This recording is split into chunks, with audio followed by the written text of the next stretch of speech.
everyone, it's Miss Dennison. Welcome back to class. I'm very excited to record this video because it is the last video and then the rest of the time we're going to be in person. So I'm very much looking forward to coming back to class, meeting everyone, and hopefully getting back into my normal classroom routine. When you come to class next week, things will be different as far as expectations go, and we're gonna give you an opportunity to go over all of those. So I'm ready to be back. But this week we are going to continue our coverage of theater basics. Last class period we talked about stage directions and body positions, and today we're going to be talking about something that's applicable to everyone, not just actors, not just technicians or anything like that, but literally you, those of you that are in here for just a fine arts credit. We're going to talk about audience etiquette and explain what that means. By the end of today and this year, you will be able to watch plays with a certain level of an intelligence and emotional sensitivity. So we're going to talk about how you can get to that point today and what tools you can use to really enhance your audience experience. I've got Jonah here with me. That's what you're probably wondering who this human being is on me. And before we get started, I do want you to do one thing for me, and that's make sure that you tell Miss White thank you. I mean, between COVID and maternity leave and Hurricane Laura, it's been a pretty crazy time, and Miss White, 98% positive, has come in every day with a smile on her face, ready to see you guys and ready to just be an awesome substitute there in the class. So before you leave this week, please tell her thank you for everything that she's done for you. You will see her around campus because all of us teachers love her. So just make sure you tell her thank you. Okay, you know, before we get started, there's 3 things that we need to make sure we have done. 1, we need to make sure that everyone in the class has had an opportunity to do the bell ringer. 2, make sure Miss White has had the opportunity to take attendance. And then 3, I want you to write down 3 good things. Remember, they don't have to be big things. I'll give you some of mine.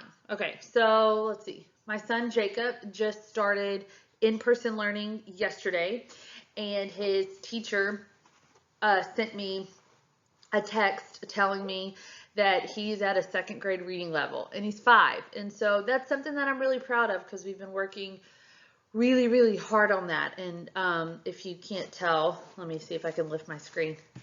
If you can't tell, we love reading in this family. So it just makes me happy that that's kind of carried on over to him. Let's see, number 2 is that, yeah, I'm coming back next week. I miss all of my kids. I'm ready to meet new kids, and I'm just getting everything ready over here. And then my 3rd good thing is that my son, Alex, he is 2, he started Mother's Day out yesterday, and I thought that he was going to hit people and like bite and be that kid in class, and he wasn't. He was awesome. I think he was the oldest kid in class, and so that kind of mellowed him out a little bit. But yeah, so he had a good first day too. So all in all, it's just been a good week, and it's Tuesday, so yeah, things have been looking up. The word of the day is pretty obvious. It's the word etiquette. We're going to be talking about what the meaning of the word is, but then also, like I said, how you can apply it into your audience experience. And those of you that were here last class period, you know that the word of the day last class period was stage. So the definition that we came up with is the stage is any area where performers present work, often in raised spaces. Keep in mind that that is anywhere. It does not have to be, my phone's ringing. It does not have to be on a proscenium stage or a thrust stage or an arena stage. I could literally go out in my backyard. If I have something that I want to perform, guess what? I'm on a stage. So again, like I say time and time again, if you don't have this definition, if you don't have time to write it down, please do not worry. You will have it for the review next week. Okay, so before we get into the rules of theater etiquette, or as we call it, proper behavior, um, I'm going to tell you one of my favorite stories that I've ever been a part of. And it has to do with a particular audience member who reminded me of what not to do during a performance. So I was in a show. This was back in 2000. When was that? 2016. And I was in the show called Rent. And my particular character was a artist at heart. She very much created just these one-woman shows that focused on beating the system, cheating the system, just really sort of sticking it to the man so that, and you know, she legally couldn't do it, so she used art as a way to sort of channel that energy. And my character doesn't come out until right before the end of Act 1, and then I had my big like number, and then Act 1 ended. And so I come out for the scene. Now, just to set it up for you, the theater was actually like an old movie theater. So the audience they were raised. We were at ground level. The audience was elevated like, you know, an old movie theater is. And at ground level, there were these cabaret tables, and you could pay additional money to sit at these tables. And since it was an adult show, they had hors d'oeuvres, they had cheese, and then for the adults, they had a bottle of like wine on ice or something. So when I get out on stage, I broke a rule. I broke a cardinal theater rule, and I looked out into the audience, and I saw this woman, and she was to my left. So remember, she was house right. She was down right. And the way that she was sitting was very much like she was just kind of slouched and very relaxed and kind of looking at the stage like, and her hair was like up in a ponytail like this. Like, you know when you go swimming and you forget to wear a ponytail, and so you have to like put it up real quick to let it dry, and it's all kind of ratty and stuff. That's what her hair looked like. And she was about 45, 50 years old. And the best way that I've been able to describe her is if Elle Woods in Legally Blonde never went to law school and just kind of gave up, that's how this woman looked. She was wearing a really slinky velour baby pink tank top with a flouncy skirt that no woman that age or any age really should be wearing. Very, very short, and some flip-flops. And so when I saw her, I was like, this is a character. I want to be her best friend. And I got back out on stage for my part, and there was a part in the show where I had the audience do some things with me. Like I had them, my character was doing her one-woman play, and she had to be a cow. And so there was this symbolism behind the cow jumping over the moon. And so the cow was her as an artist, and her jumping over the moon was her, rising above the oppression that her and her friends were receiving from the government and local authorities and this and that. And so she was telling the audience to move with her. And the idea behind the scene is that it would cause so much of a stir that eventually a riot would break out. Well, little did I know that the woman downstage right, well, my left, house right, when it got to the point, this is how I'm going to turn so you can see. This is how my director told me to stand, okay? She made me get in a squat position, like a sumo squat, like yoga position. And I was down like this, and I'm looking at the audience, and I'm telling the audience to moo with me. And so I'm, trying to build them up, trying to get them to moo. And all of a sudden I hear this moo. And I hear it from down right. And then I keep going and I keep trying to build them up and I hear this moo. And I'm like, I think that's that woman. And I don't want to make eye contact with her because I know that if I make eye contact with her, I'm going to bust out laughing. And that would be breaking character, and I'm not going to do that. And this woman wanted me to make eye contact with her, so much so that she mooed louder and louder and louder to the point that she stood up in her chair. Let out the loudest moo I've ever heard in my life, fell backwards, landed on the ground, butt was out, everything was everywhere. It was a disaster. And so people are laughing, rightfully so. I'm trying not to laugh. I'm trying to still encourage the mooing. A man comes down from the front row, my director comes out, and they all pick her up and take her out into the auditorium. She's still screaming moo as she's coming out of the auditorium. And it was the most chaotic, beautiful thing I have ever been a part of in my life.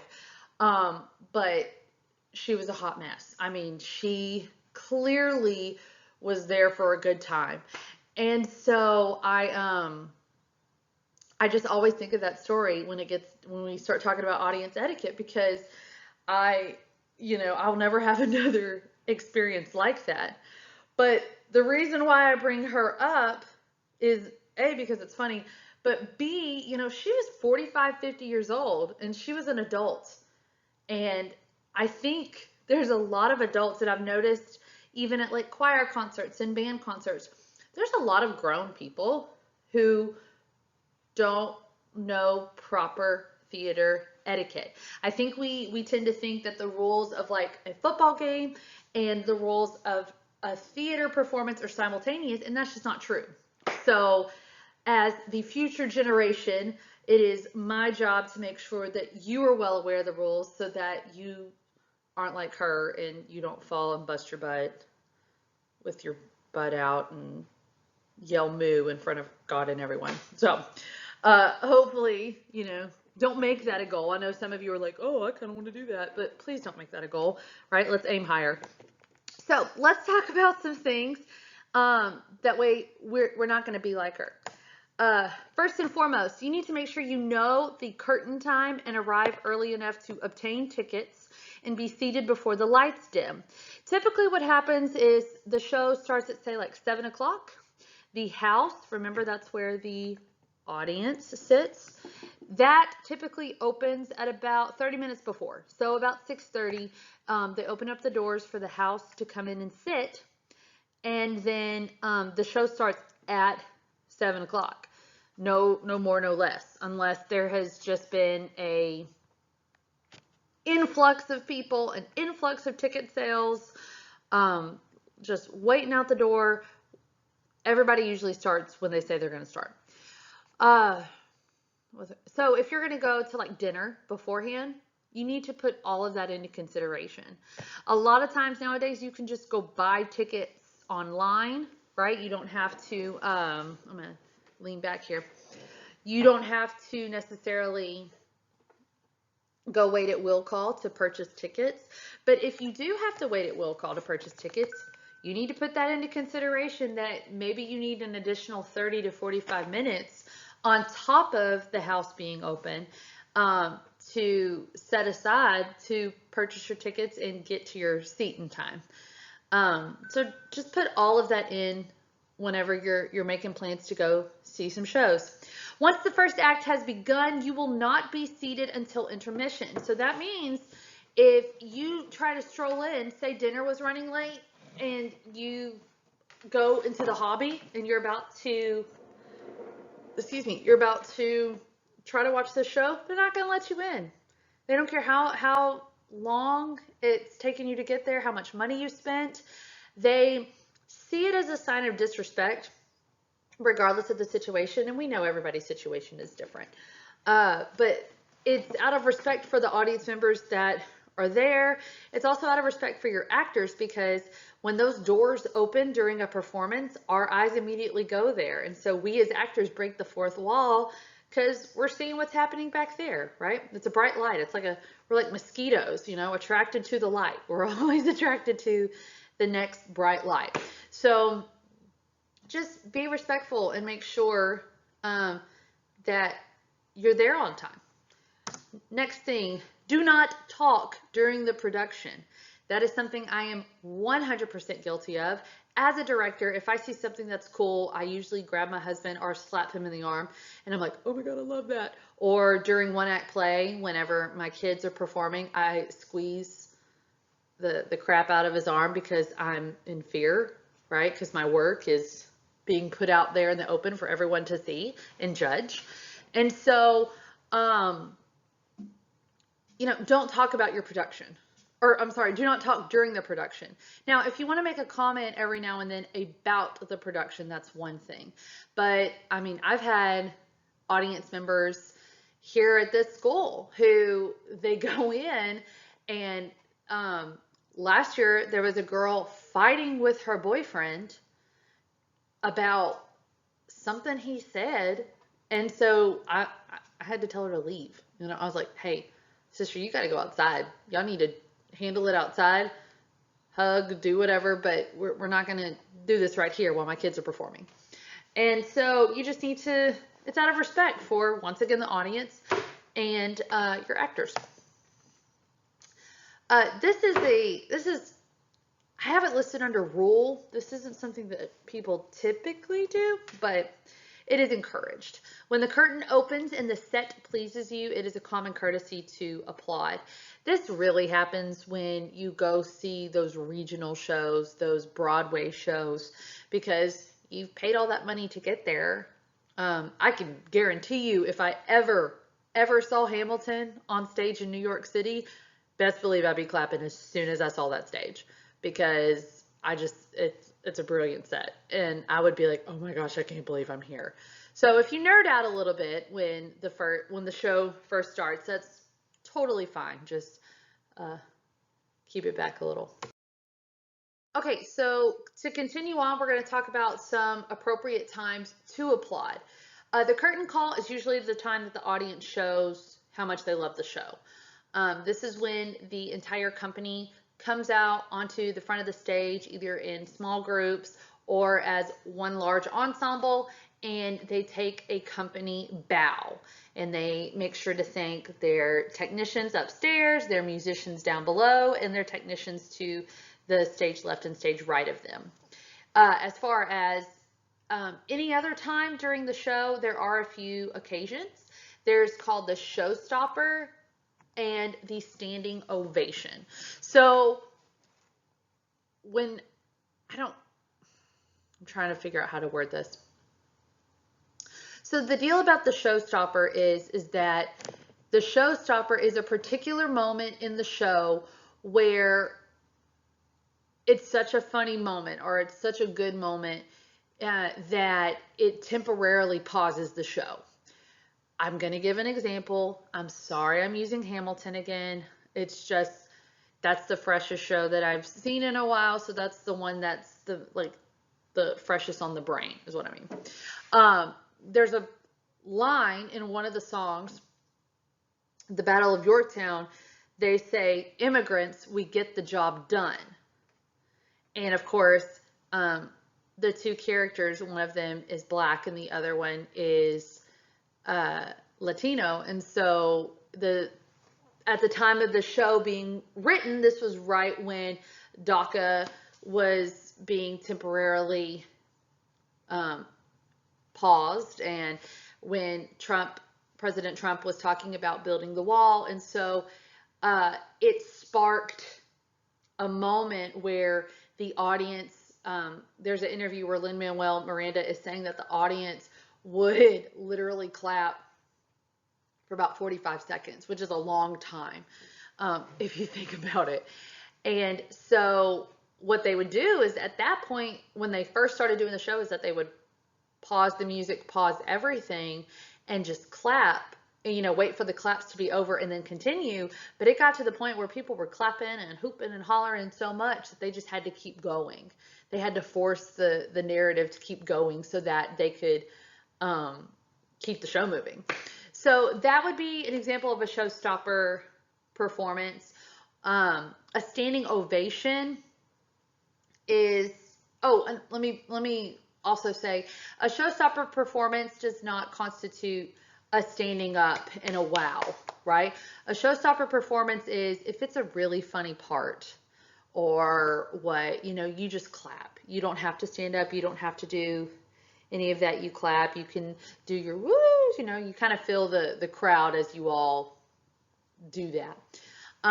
The standing ovation would be after someone is done performing a song or performing a scene, the audience stands up, right? You stand up and you continue to applaud for that individual because you want to immediately show them recognition for their hard work and their performance. So hopefully you can see a difference. There's just a slight, showstoppers really only happen when it's like a moment on the fly or just a particularly funny moment in the show. Standing ovations happen after a compelling scene or something that is emotionally pulling. So hopefully you can differentiate that. Okay, the next rule is the play is not over until the last bow has been taken. I know some of you, you're like my grandma, right? My grandma, when we would go to like football games, Astros games, when we were kids, she was like, well, score's 18-0, time to go. And she would want to leave because she didn't want to beat the or she wanted to beat the traffic. And I'm like, come on, man, you know, like just let them finish.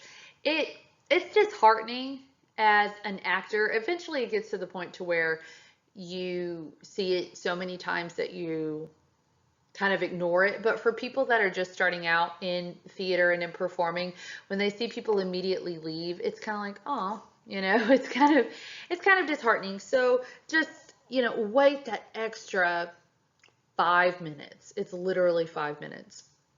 And stay until the end. Only leave the theater during the performance out of necessity or an emergency.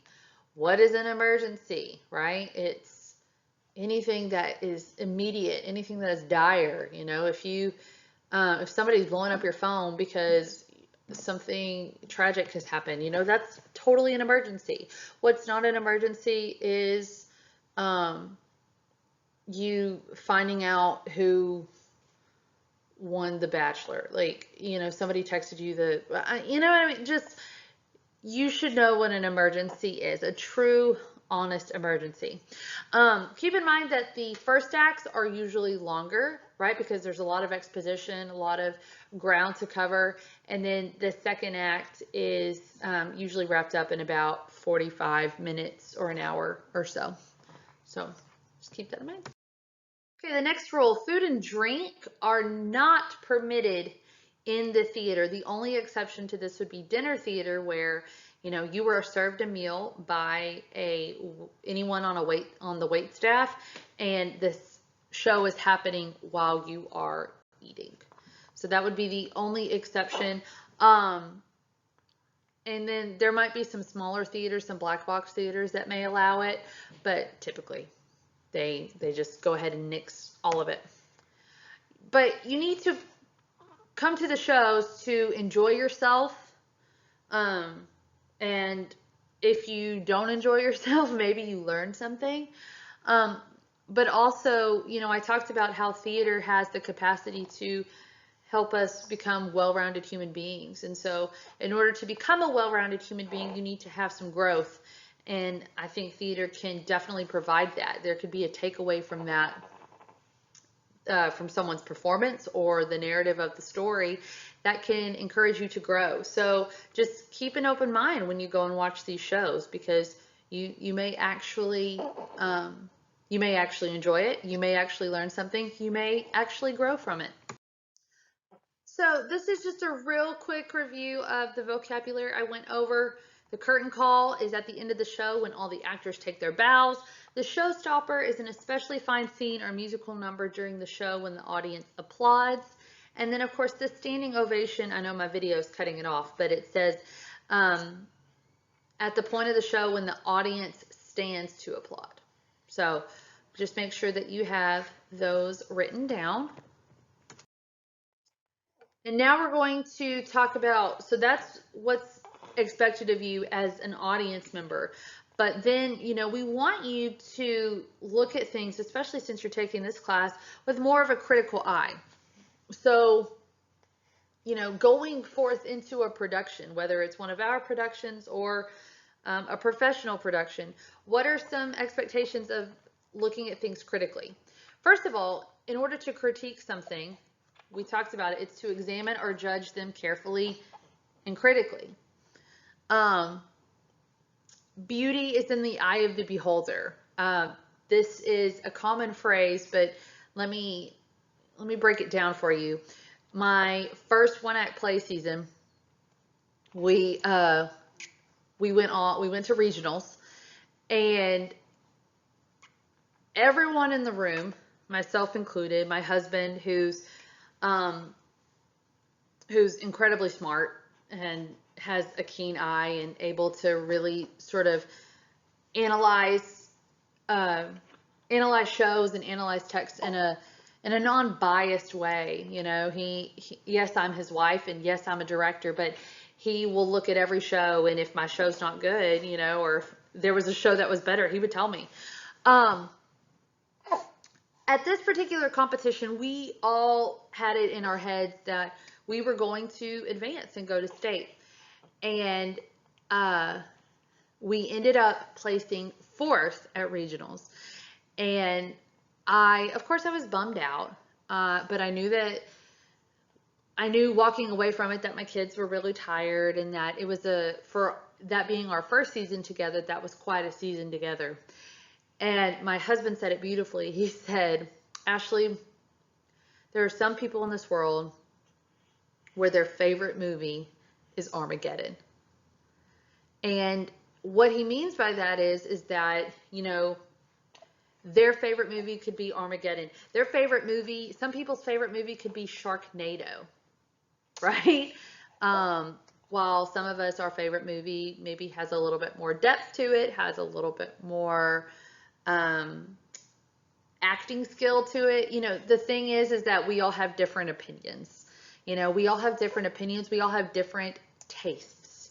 And so I think especially in this day and age, we need to remember that you and I aren't always going to see eye to eye. We're not always going to agree.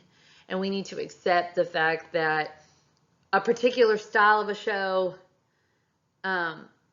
I might see a particular style of a show and be like, oh, that's terrible. And you might see it and be like, that's fantastic. You know, with that being said, if you go into a show and watching a show and it's a style that maybe you don't originally like, don't walk in with a negative outlook of it. You know, watching their version of it may change your mind. So just keep an open mind, but know that everyone's taste and style are different. Base your evaluation on artistic merit.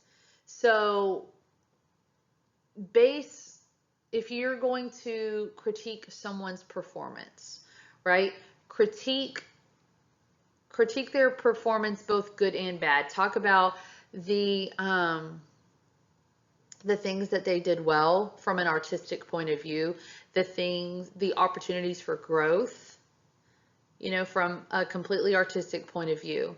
You cannot base your evaluation, especially if you decide to do an evaluation of like an LCM production, because you dislike the person or you know the person, right? So if you know the person and you love the person, it wouldn't be fair for you to write an evaluation where you're singing their praises, even though artistically speaking, they did not do the best or do their best. So make sure that everything is from the viewpoint of an artist. Critiquing means both positive and constructive feedback. Notice I did not say negative, okay? Positive and constructive, right? We always have an opportunity to grow and get better. So we need to make sure that when we are giving a critique, we allow for those opportunities to happen within the troop. And then, of course, encourage, don't discourage. That's just really reiterating that, keeping that constructive mentality rather than promoting a negative mentality. So those are just the simple ways to look at productions with a more critical eye. Okay, so that just about wraps it up for us. I am going to show you your exit ticket questions. And then if you look on the bottom of your note sheet, you have an audience etiquette chart. And on that audience etiquette chart, it's going to give you different venues, and then it's going to give you different actions that could occur at said venues. And you need to, in each individual box, you need to look at the event that's taking place, and then you need to look at the action.